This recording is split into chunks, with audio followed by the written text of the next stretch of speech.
Hello everyone. In this part of the video, I will show how to divide the major arcs of the climate circles below the horizon into 12 equal parts for projecting unequal arcs. So let's start. Draw a line segment joining the two endpoints of the major arcs. Place protector at the midpoint of this line segment.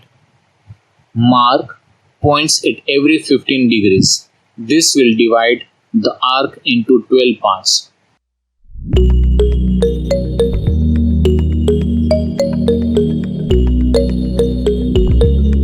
From the midpoint, extend the markings on the climate circle.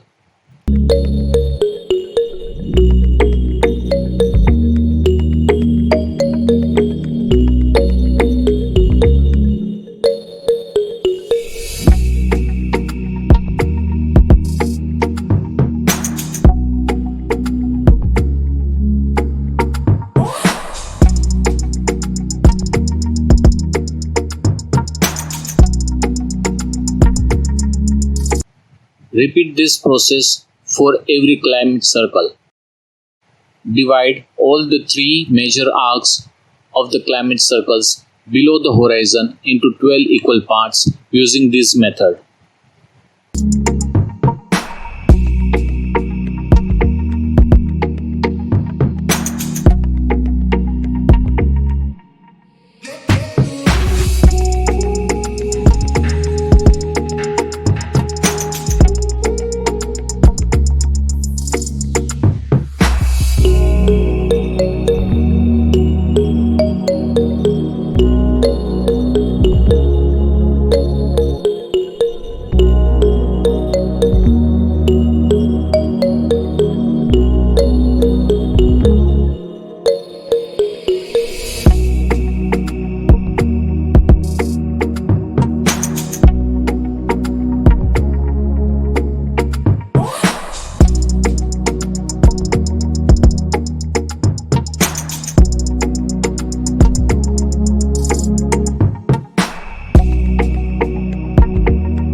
In the next video, I will show how to find out the unequal arcs for an astrolabe using these markings.